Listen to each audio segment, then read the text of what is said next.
Mardi 6 juillet, nous sommes à Kinshasa pour Kinshasa Direct sur Télé 50. Comme d'habitude, nous allons aborder quelques dossiers ce soir, des dossiers d'actualité.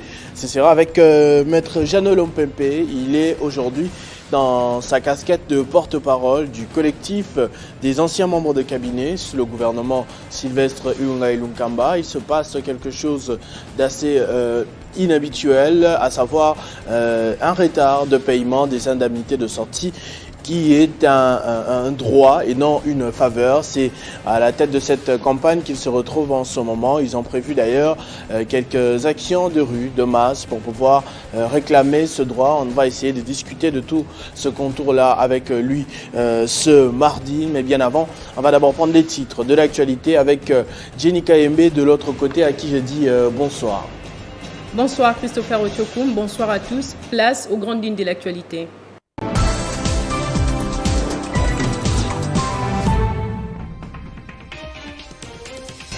Le Sénat a décidé d'autoriser le procureur général près la Cour constitutionnelle d'engager des poursuites à charge du sénateur Augustin Matata Pogno dans l'affaire du détournement présumé des fonds destinés aux victimes de la zaïrianisation à titre d'indemnisation.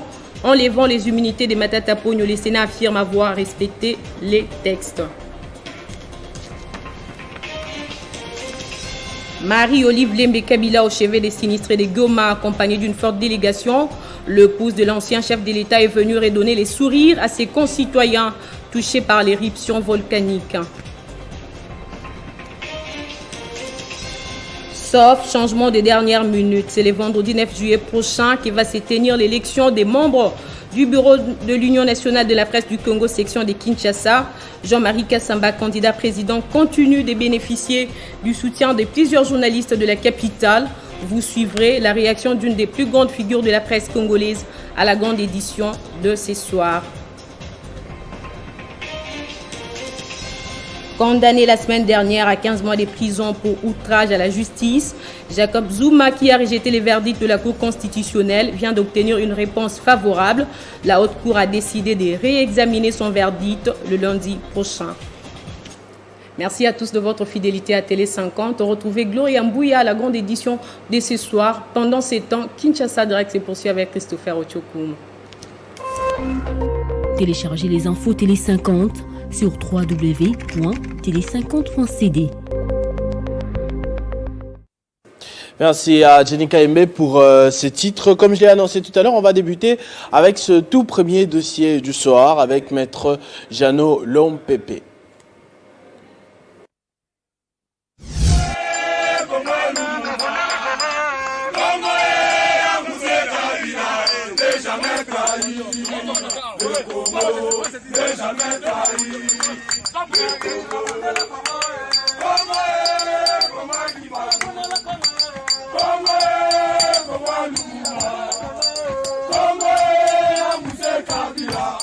Jamais trahi, le Congo n'est jamais trahi.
Je l'ai présenté comme le porte-parole justement du collectif des anciens membres de cabinet sous le gouvernement de Sylvestre Ilunga Ilunkamba, Maître Jeannot Lompempe. J'espère que je ne me suis pas trompé. Bonsoir. Bonsoir cher ami et merci beaucoup pour l'invitation. Alors, vous aviez un message particulier à faire passer ce jour, notamment sur le retard que connaît le paiement des indemnités de sortie du collectif que vous défendez ce soir. Merci beaucoup pour la question, cher ami. Je crois que tout à l'heure ici, nous avons tenu notre réunion à l'Assemblée générale avec tous les membres, les anciens des différents cabinets ministériels, avec le gouvernement de son Excellence, le professeur Sylvestre Ilunga Nkamba. Nous avons réuni afin de pouvoir évaluer la situation, parce que vous savez que depuis qu'il avait démissionné jusque-là déjà, c'est déjà 6 mois passés que nous attendons nos indemnités de sortie, mais jusque-là nous ne comprenons pas ce qui se passe réellement vraiment au niveau du... Vous dites que le Premier ministre honoraire s'est impliqué personnellement. Oui, c'est ça, parce que vous savez que nous avons travaillé pour la République. Parce que notre gouvernement, le gouvernement qui a été chapeauté par le professeur Sylvestre Ilunga Nkamba, vous savez que c'est le premier gouvernement de l'alternance politique. Vous voyez, donc, nous sommes les premiers à pouvoir prester dans ce gouvernement-là. Et il a été dit que nous, après tout ce que vous connaissez quand même dans notre pays sur le mouvement politique, après la rupture entre la coalition FCC-CACH, nous étions obligés de pouvoir quitter le cabinet ministériel indépendamment de notre volonté. Parce que nous étions là pour servir la République. Et que les politiques ont décidé de pouvoir nous faire partie sans payer notre argent. C'était vraiment un problème très difficile. Vous voyez, on nous avait dit de pouvoir d'abord faciliter la remise et reprise et qu'une semaine après, il y aura l'intervention de nos indemnités de sortie. Malheureusement, aujourd'hui, au jour d'aujourd'hui, il y a déjà 6 mois, nous ne voyons absolument rien du tout. Vous êtes avocat, vous dites que ce n'est pas une faveur, c'est un droit, vous connaissez vos droits. Que disent les textes en réalité à ce sujet, pour circonscrire un peu le cadre? Merci beaucoup, cher ami. Je crois que si vous lisez, il y a un décret de 2012. Il y a le décret de 2012 qui encadre sur le fonctionnement et l'organisation et le fonctionnement des cabinets ministériels. C'est là où il y a notre base juridique. Parce que si vous lisez ce décret-là, qui est toujours en vigueur au jour d'aujourd'hui, dans son article 9, alinéa 5, il est clair que les membres des cabinets du gouvernement ont droit à une indemnité de sortie équivalent à 6 mois de leur salaire de traitement, de dernier traitement. Alors, raison pour laquelle nous on s'est dit, mais comment expliquer dans tous les gouvernements précédents? Parce que vous savez qu'avec l'époque le Premier ministre Matata Mponyo, il a payé déjà l'indemnité de sortie. L'autre là, le Premier ministre, comment il s'appelle encore comment? Sami Badibanga. Sami Badibanga. Lui aussi, il a payé les gens l'indemnité de sortie. Après avoir presté pendant 3 mois seulement. Mais les gens ont été payés, n'est-ce pas? Et même l'arrivée de l'autre, le dernier ministre avant l'alternance politique, Bruno Tshibala. Lui aussi, après avoir servi le pays, n'est-ce pas? Il a payé quand même tous ceux qui ont travaillé au nom de la République. Donc pour nous aussi, nous estimons que c'est un droit parce que c'est un droit reconnu. Vous voyez, ce n'est pas un cadeau ou une faveur qui, aujourd'hui, nous voulons venir ici au plateau pour commencer à indexer les gens. Non.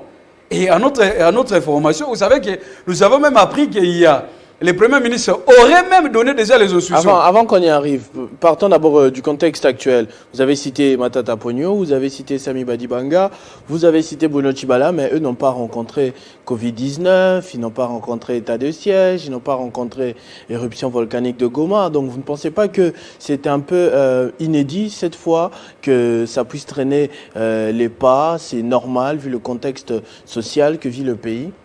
Non, mais ce n'est pas du tout, ce n'est pas les mêmes. Pourquoi? Parce que vous savez que d'ailleurs même récemment, lorsqu'il y avait que le président de la République puisse décréter l'état de siège, c'était prévu qu'on puisse nous payer. On nous avait dit d'abord qu'il fallait que nous puissions patienter, n'est-ce pas, afin que le président de la République et son gouvernement puissent chercher moyen à donner les solutions, les moyens aux militaires les militaires qui sont au front. Nous avons patienté au moins, n'est-ce pas? Et si vous suivez aujourd'hui l'actualité, n'est-ce pas, chaque jour, nous suivons l'évolution avec l'actuel ministre des budgets. Vous voyez, à tout moment, il est avec des responsables des régimes financiers. Vous voyez ce qui dit que aujourd'hui, les trésors ont beaucoup d'argent. Les trésors mobilisent beaucoup d'argent. Regardez ce qui se passe en termes de dépassement des mobilisations. Ça veut dire que la République a l'argent. N'est-ce pas? Ce La n'est pas que République a là, il y a l'argent, mais la Covid. République a aussi des priorités. Non, mais oui, il y a des priorités. Mais nous aussi, nous sommes les citoyens de ces pays ici. Nous aussi, nous sommes aussi des priorités pour la République. Vous estimez à peu près combien de personnes dans votre Jusqu'à collectif? aujourd'hui, vous savez qu'aujourd'hui, nous sommes plus de 2500 personnes. Plus de 2500 familles qui sont là, ils ne savent rien faire. Les autres, ils ont même dit qu'ils ont été chassés dans leur maison, ils ne savaient pas prendre les fiscs charge de Minervois de leurs enfants. Vous voyez que non, c'est très compliqué. Voilà pourquoi nous lançons quand même ce cri d'alarme au président de la République. Parce que le président de la République, il est garant des institutions. Et que lui, étant père de la nation, il ne va pas laisser ses enfants à lui, nous, ses compatriotes à lui, de pouvoir couper, comme subir ses souffrances. Parce qu'on ne comprend pas. C'est la loi qui demande cela. Vous voyez, la loi exige que, non, à la fin de notre prestation, que le gouvernement puisse nous payer l'argent. Et qu'aujourd'hui, on ne comprend pas qui bloque réellement ce dossier ici. Parce que si vous cherchez les informations, demandez au niveau de la primature. On nous dit que non, voilà, le Premier ministre a déjà donné les instructions au ministre des Finances de pouvoir décanter ce dossier ici. Mais maintenant, il y a cela 2 semaines passées. On ne voit absolument rien du tout. Hier, nous avons reçu des messages, on disait que non, voilà, le ministre des Finances, son Excellence Nicolas Kazan, aurait déjà signé notre document, afin qu'on puisse envoyer ça au niveau de la Banque centrale. Mais jusqu'à maintenant, avant que j'arrive ici dans votre plateau, il n'y a rien du tout comme l'évolution. Nous nous estimons que c'est comme s'il y a un blocage, et pourtant aujourd'hui, ce gouvernement avec le gouvernement des Warriors. Vous avez dit que ça se passe normalement comment? Le Premier ministre ordonne, le ministre du Budget suit, puis le ministre des Finances. C'est quoi la procédure? C'est ça même, M. le Pouy. Parce que vous savez, depuis même l'entre lors de la remise et reprise de notre dossier, l'actuel ministre du Budget, M. Aimé Bonji, il avait déjà signé cela. Et le dossier a été déjà transmis à la primature. Et le Premier ministre aurait donné les instructions claires sur ces paiements-là. Et lorsque le Premier ministre donne les instructions, on envoie directement la balle, c'est au ministère des Finances de pouvoir exécuter ce que le Premier ministre a décidé. Mais on ne comprend pas comment expliquer le chef du gouvernement a décidé qu'on puisse payer quand même ces gens-là, qui ont servi le pays loyalement, mon cher ami. Parce que nous avons servi le pays. L'impôt pendant 2 ans que nous avons presté là, il y a un bilan à présenter. Donc vous suspectez le ministre des Finances de bloquer la machine? Non, mais écoutez, mais c'est clair. C'est pour cette raison que moi j'interpelle, je sais qu'il va me suivre à travers ses collaborateurs, j'interpelle le ministre des Finances.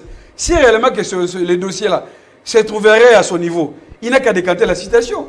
Parce qu'il n'a pas l'intérêt de pouvoir bloquer, n'est-ce pas, les paiements d'indemnité de sortie. Il est d'abord même, vous savez qu'avec ce gouvernement ici, le gouvernement des Warriors, les slogans c'est quoi? C'est servir le peuple d'abord. Et nous sommes les peuples congolais. Lorsqu'on voit un ministre, on ne sait pas. Parce que moi je ne viens ici pas pour accuser les ministres directement. J'interpelle les ministres, n'est-ce pas, d'exécuter parce que c'est nos droits. Ce n'est pas une faveur. Regardez aujourd'hui à l'issue de notre Assemblée générale. Nous avons même démontré cela. Nous demandons, ce n'est pas une faveur, n'est-ce pas, ni un cadeau. C'est un droit reconnu à tout le monde. Et que nous, aujourd'hui, nous ne pouvons pas être victimes, n'est-ce pas, de cette injustice-là. Nous sommes dans un état de droit. Et l'état de droit, c'est le respect des textes. Donc nous demandons au Premier ministre et le ministre des Finances, toutes les autorités qui interviennent dans ce circuit-là, de pouvoir décanter la situation. Pourquoi? Parce que nous avons déjà donné au moins des jours, n'est-ce pas, 48 heures. Nous demandons au gouvernement de nous payer. Si le gouvernement ne nous paye pas, en tout cas, je vais encore lancer un message à tous les membres, n'est-ce pas, de se mobiliser, comme un seul nom, de se retrouver le vendredi à la primature. Parce que nous devons réclamer nos droits. Vous voyez, on ne peut pas accepter que dans un état de droit, un ministre ou bien un groupe de ministres ils sont là juste pour nous et aux autres. Et pourtant, nous sommes tous des Congolais. À vous entendre parler, vous aviez déjà trouvé le coupable. Le coupable, c'est d'ailleurs la personne qui freine votre situation. Vous parlez tantôt d'un ministre, tantôt d'un groupe de ministres. Pourquoi vous ne vous adressez pas directement à eux à travers les canaux officiels, c'est-à-dire des documents pour savoir où en est la situation, et surtout que vous êtes juriste et que vous maîtrisez très bien la démarche, vous adressez au Premier ministre, mais comment vous avez exigé, vous avez demandé l'exécution, mais autant de temps après, ça traîne encore. Merci beaucoup, cher ami. En tout cas, je suis très ravi par rapport à cette question-là. Vous savez que moi, j'avais écrit au nom de notre collectif. J'avais écrit officiellement au Premier ministre. J'ai réservé même copie au président de la République et le ministre des Finances et son collègue du budget. Nous avons écrit au nom du collectif. Mais aujourd'hui, il y a cela pratiquement un mois. Il n'y a aucune réponse. Il n'y a pas une suite. Parce que nous avons respecté la procédure. On avait dit que non, voilà, il faut d'abord écrire. Et nous avons écrit, n'est-ce pas, réserver une copie au président de la République et le garant des institutions, de pouvoir voir cette situation. Mais aujourd'hui, un mois après, mon cher ami, il n'y a pas une réponse. Moi, je suis passé par différentes différents ministères là, mon cher ami. Il n'y a pas une suite. J'ai même les accusés de réception ici de notre lettre. Il n'y a pas une suite réservée à ça. C'est pour cette raison que nous sommes déterminés de pouvoir réclamer nos droits. Parce que si nous ne faisons pas ça, mon cher ami, qui d'autre peut quand même prendre notre place? Réclamez vos droits. Réclamez vos droits, oui, mais comment vous comptez le faire? Parce que j'ai vu déjà, vous avez imprimé un grand papier. Vous allez imprimer encore des papiers et des papiers ou vous comptez bien évidemment sur d'autres actions un peu plus palpables? Merci beaucoup. Je crois que ça c'est l'exemplaire. Vous savez que nous avons déjà imprimé d'abord beaucoup de papiers. À travers ces papiers-là, il y a un autre message. Mais imaginez si on vous paye ce soir, ça va salir la ville. Non, mais ça passe avec. Vous auriez dépensé votre argent pour rien. Si ce soir, dès lors, ce soir déjà qu'on nous paye, mon cher ami, mais nous allons remercier le gouvernement. Parce que c'est notre gouvernement. Vous voyez, donc il n'y a pas un problème de se prendre. Non. Si aujourd'hui ou bien demain matin, qu'on nous paye, en tout cas, nous allons applaudir. Et nous allons remercier dans les canaux officiels. Donc il n'y a pas un problème de chercher à indexer un individu ici. D'ailleurs, même, tout à l'heure, il y a déjà des actions prévues déjà au nom du collectif. D'abord, nous avons accordé à notre gouvernement, n'est-ce pas, un délai de 48 heures, disons pratiquement c'est 72 heures. Nous attendons d'ici vendredi, s'il n'y a pas les échos au niveau de nos banques commerciales, que non, on n'a pas encore, il n'y a pas encore de signal. Je crois que le vendredi 9 juillet, nous allons faire sit-in à la primatie. Nous allons mobiliser tout le monde, tous les membres, mon cher ami. Parce que imaginez, nous sommes au moins 2500 familles. N'est-ce pas? Nous allons se retrouver devant la primatie afin de demander au Premier ministre de décanter notre situation. Parce qu'on ne peut pas accepter ça. Parce que nous avons les informations. Nous avons les amis qui travaillent à la primatie, qui nous disent clairement que nous, voilà, ces dossiers ici, ça ne trouve pas chez nous ici. Il faut chercher soit au niveau des ministères des Finances. C'est pour cette raison-là, nous ne pouvons pas aller voir directement le ministre des Finances, n'est-ce pas? Nous pensons que notre cible actuellement, c'est d'abord le Premier ministre. Parce qu'il est jeune, il a l'intérêt d'écouter nous les jeunes. Imaginez que nous sommes des jeunes, nous avons servi ces pays ici. Et qu'aujourd'hui, ça fait même la honte. Parce que cette question-là, vous savez, avec tout ce que je citais, les différents gouvernements, les gouvernements précédents ici, vous savez, cette question, on ne parle pas ça sur la place publique. C'est même la honte. Comment expliquer les gens prestés pour la République? Nous avons travaillé pour la République. Et qu'aujourd'hui, pour nous payer, il faut commencer à passer dans les chaînes de télévision. Ça fait une enveloppe d'à peu près. C'est vraiment honteux. Une enveloppe d'à peu près combien, s'il faut estimer? Non, mais écoutez, par rapport aux estimations, c'est moins de 20 millions de francs congolais. Moins de 20 millions. Par personne ou par... Non, pas par personne. Parce que si vous faites calcul, avec 6 mois équivalent de donneurs, traitement. Je crois que chacun peut se retrouver avec 5 millions ou bien 4 millions de francs congolais. Donc, c'est un montant dérisoire. C'est une affaire au moins 1000 ou 2000 $. C'est ce que nous réclamons. N'est-ce pas? Donc, nous avons encore la confiance de notre gouvernement. Je sais qu'ils vont nous suivre déjà ce soir. D'ici là, nous attendons la solution. S'il n'y a pas une solution, en tout cas, nous sommes prêts à réclamer nos droits. Parce qu'il s'agit là d'un droit. N'est-ce pas? Et qu'aujourd'hui, nous sommes dans un état de droit. Vous voyez comment tout le monde réclame. Pourquoi pas nous aussi? Voilà pourquoi, au nom de ce slogan-là, n'est-ce pas que non, il faut d'abord servir les peuples. Nous lançons encore un message au ministre des Finances. Si réellement ces dossiers se trouvent au niveau de votre table, décantez la situation. Vous n'avez pas l'intérêt que nous avons servi les pays parce que, imaginez qu'on va avec ce gouvernement ici, mon cher ami. C'est comme nos amis, ceux qui sont là au niveau des cimetières.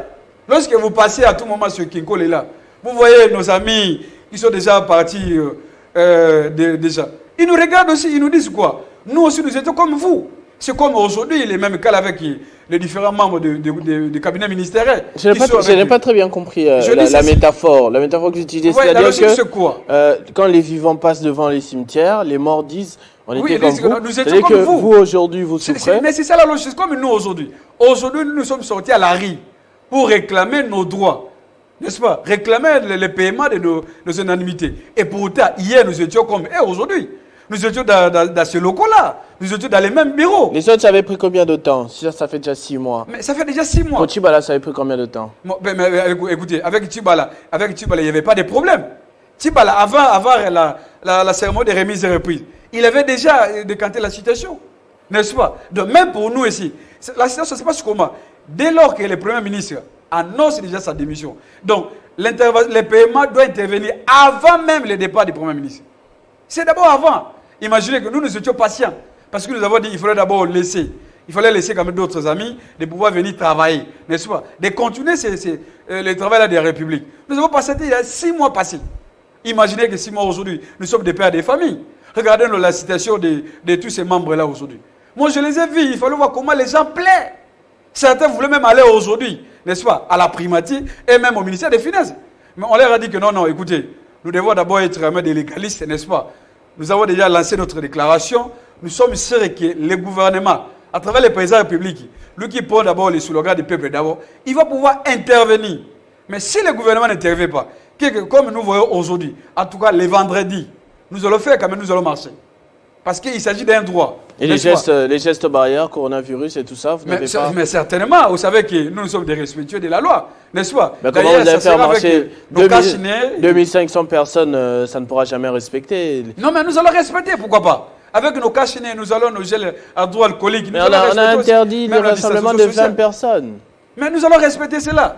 Parce qu'il s'agit d'un droit, monsieur. Et si vous êtes gazé par la police et que vous tombez malade avant même de recevoir l'argent en question? Non, mais écoutez. Aujourd'hui, nous avons une police professionnelle à travers les généraux Kassongo. En vertu de quoi les généraux Kassongo pourraient envoyer les policiers pour nous gazer? Nous avons fait quoi? Quel est notre crime? Parce que nous réclamons un droit. Imaginez qu'après 6 mois après, nous étions quand même des patients, non? 6 mois après, n'est-ce pas? Bientôt là, le gouvernement actuel ici, ils vont totaliser 3 mois. Nous avons 3 mois déjà, 6 mois après. Nous patientons que notre paiement aujourd'hui. Donc moi, je ne pense pas que non. C'est une police républicaine. Il n'a pas intérêt de pouvoir venir gazer ses propres citoyens. Non, parce que nous sommes tous d'abord les citoyens congolais. Ce que nous subissons aujourd'hui, les autres peuvent subir ça. Passez un message à vos collègues, on va les dire comme ça, à vos compagnons aujourd'hui, sur ce que vous comptez réellement faire. C'est sur ces mots-là que nous allons nous séparer. Merci beaucoup. Le message de ce soir que je tiens à rassurer tous les membres de notre collectif de pouvoir être calmes et posés. Moi, je suis sûr que nous avons un gouvernement responsable. Nous avons un gouvernement où il est à l'écoute de la population. Parce que nous sommes ces peuples-là. Et qu'aujourd'hui, nous sommes déterminés, n'est-ce pas, à réclamer nos droits. Donc, soyez calmes là où vous êtes. Demain, déjà, ce mercredi, n'est-ce pas, nous avons encore 2 jours devant nous. C'est possible que le gouvernement puisse trouver une solution par rapport à nos revendications. Mais si le gouvernement, n'est-ce pas, fait semblant de ne pas ignorer nos droits, en tout cas, je demanderai à tout le monde de se préparer et de défendre nos droits. Parce qu'il s'agit là d'un droit. Les droits et droits, c'est lorsqu'on a la capacité de pouvoir se défendre à cela. Donc, moi, je vous invite déjà au calme. Préparez-vous. Préparez-vous pour réclamer nos droits. Si le gouvernement nous paye aujourd'hui, monsieur le Premier ministre, je sais que vous nous suivez maintenant là. Nous vous demandons une seule chose. Payer nos indemnités de sortie.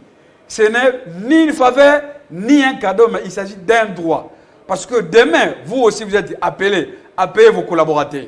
N'est-ce pas? Nous sommes dans un état de droit. L'état de droit, c'est le respect des textes. Si vous ne respectez pas les textes, en tout cas, vous nous trouverez, n'est-ce pas, c'est vendredi, devant votre bureau à la primature. Merci beaucoup, Maître Jeanne Lopépé. Je rappelle que vous êtes le porte-parole de ce collectif, justement, des anciens membres de cabinet sous le gouvernement du Premier ministre honoraire, Sylvestre Ilunkamba. Vous réclamez le paiement de vos indemnités de sortie 6 mois après. Malheureusement, ce n'est jamais arrivé et vous brandissez la menace de pouvoir manifester d'ici vendredi si la situation n'évolue pas. Merci également à vous de nous avoir suivis sur Télé 50. C'était Kinshasa Direct avec un seul dossier du soir ce soir. Et préparez-vous pour la grande édition du journal avec Gloria Moya Moutala. Ce sera dans quelques minutes sur l'autre plateau pour le journal. Merci à l'équipe technique qui nous a aidés pour la réalisation de ce magazine vespéral. Vivez heureux, vivez 100 ans.